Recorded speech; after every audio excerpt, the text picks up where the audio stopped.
Hey guys, this is Glenn with Raised Outdoors Arkansas. Well, we're gearing up for deer season. I'm kind of looking around now because we're out here. Every once in a while we'll see them crossing.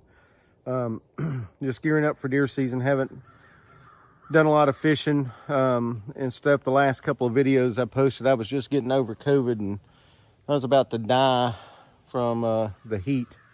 But everything's good. We are repairing some stands, getting ready for bow season in about 2 weeks. Okay, so we still got a mess from repairing this thing. Now, all of these materials were left over from a job. Well, from several jobs. I've just been saving the materials. So materials and screws were free. So all it's cost me is a little bit of time after work, which at my age, starting to feel like a lot.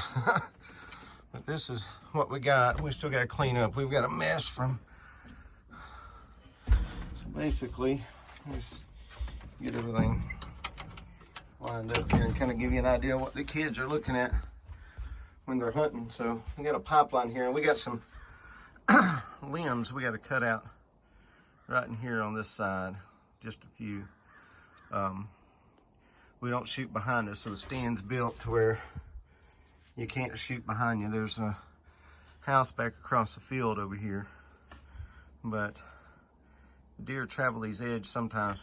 Majority of the time, the deer that come out here will come out right there under that limb, or they'll walk down this road that leads back into the middle of our lease. It goes down there, and as far as you can see right there, it makes a turn back to the left and goes back for about 500 or 600 yards. And we'll probably end up with a stand back there because we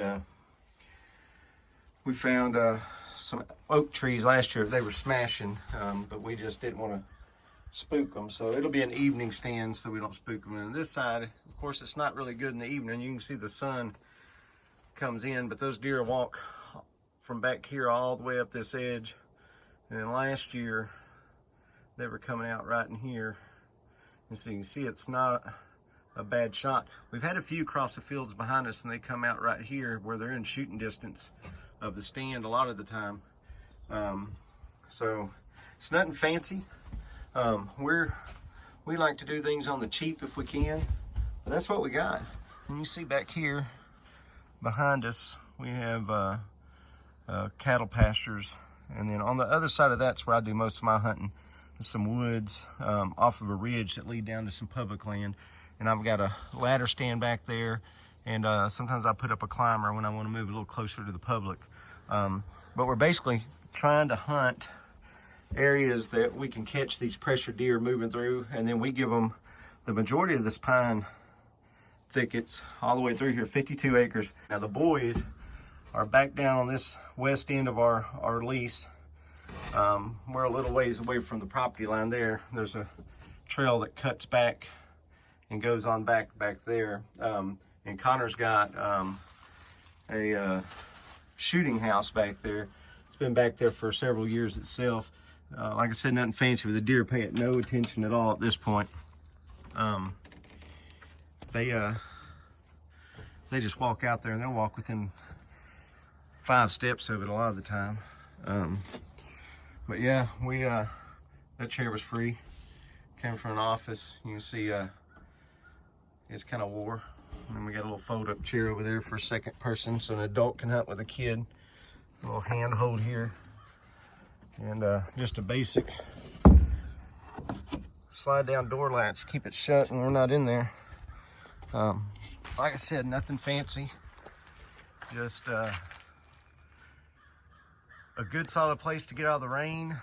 We don't have windows. They glare real bad here. And it's something else that the kids or the adults have to mess with these deer stepping out super close. We just have to deal with the cold. So, you know, we don't put heaters and stuff in it. And the kids will sometimes, they'll put a sleeping bag in there and just slide the bottom part of their body down the sleeping bag if it's really cold, and they stay warm. So it's really not an issue issue at all.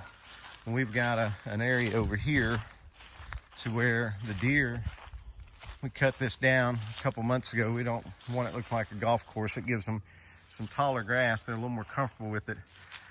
But we'd had some salt here last year. The deer found it after we mowed and have dug it up. So we're going to freshen this up because they seem to be hitting it pretty good. And then we've got, this area doesn't have, there's some ponds on the neighboring properties and then one pond on the private land that we hunt. But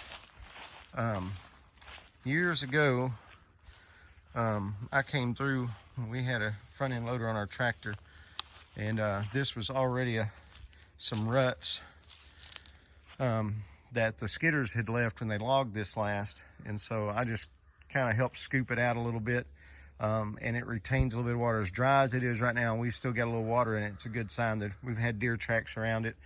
The occasional cottonmouth, and of course he's been eradicated.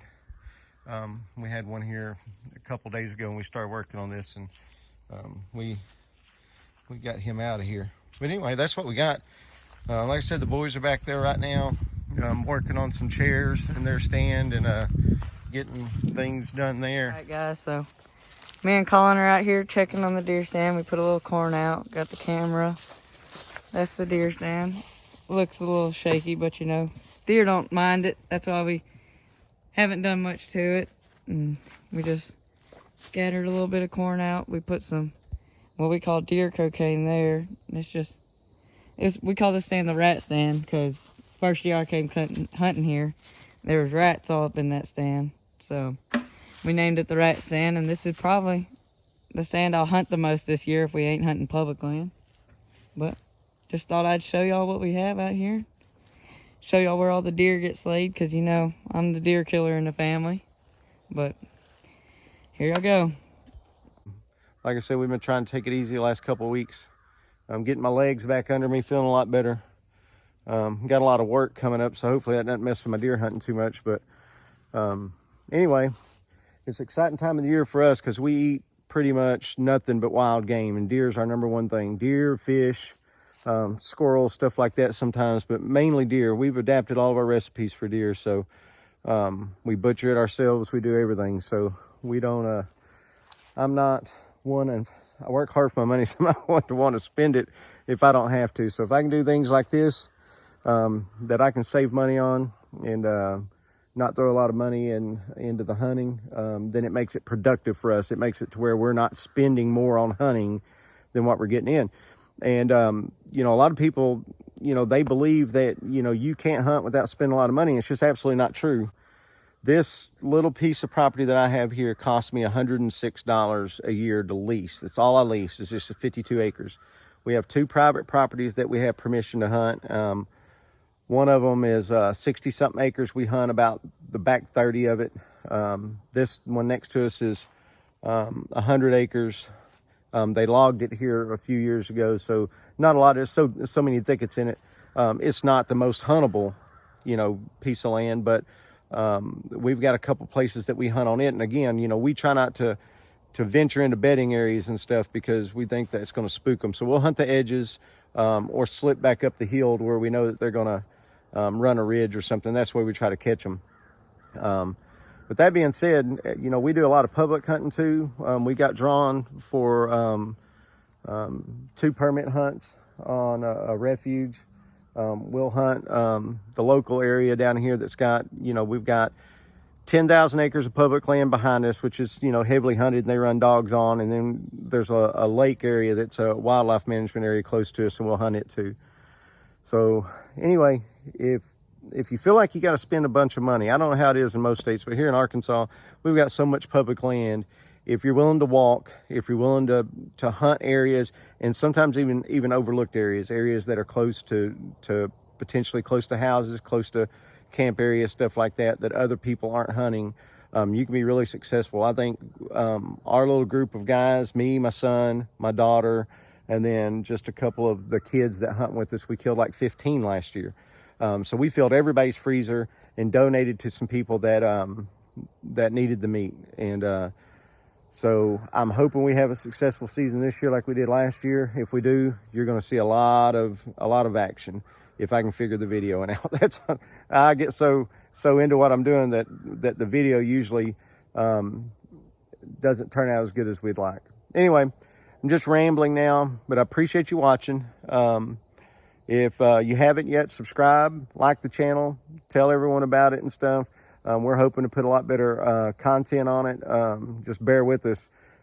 This is what we do for a living. I mean, besides work, we feed our family off of what we get in the wild and what we get in the waters. So stick with us, and hopefully you can come with us and have a little fun. Anyway, thank you.